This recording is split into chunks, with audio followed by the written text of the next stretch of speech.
Good night. Tout le monde, le printemps est enfin là et vous connaissez la règle. Nouvelle saison, nouvelle balle. Aujourd'hui, on se retrouve pour une petite sélection de 6 romances ultra fraîches, parfaites à lire sous les premiers rayons du soleil. C'est parti. On commence en douceur avec Willow Lake. Si vous aimez les grands espaces, les secrets de famille et les romances qui prennent le temps de s'installer, c'est exactement ce qu'il vous faut. On y suit un retour aux sources dans une petite ville bondée par un lac avec une ambiance petite communauté hyper réconfortante. C'est le livre doudou par excellence.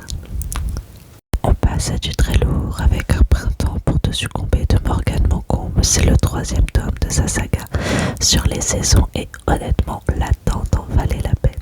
On plonge dans l'univers des fleurs, parfait pour le thème, mais sous fond de fake dating et de secrets bien gardés. C'est intense, addictif et la tension entre les personnages est juste incroyable.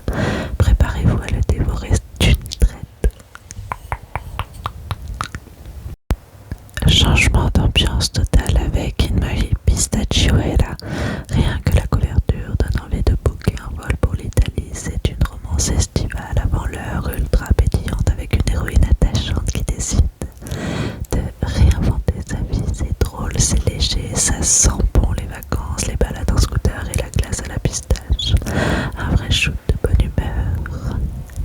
Attention, si votre trope préférée c'est le Friends to Lover, matinée d'un faux fiancé, vous allez fondre pour Picking Daisy on Sunday. C'est une romance contemporaine très douce, très slow burn. On est sur une vibe très cocooning, parfait à lire le dimanche matin avec un bon thé, quelques biscuits, une vraie petite pépite de délicatesse. On continue dans la gourmandise avec La maison des pancakes aux fraises. C'est le genre de cosy romance qui fait du bien au moral. Ça se passe dans un petit café super chaleureux et l'histoire mêle reconstruction personnelle, complicité et bien sûr beaucoup de douceur sucrée.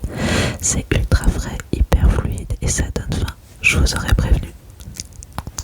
Et on termine avec une touche de dépaysement, cowboy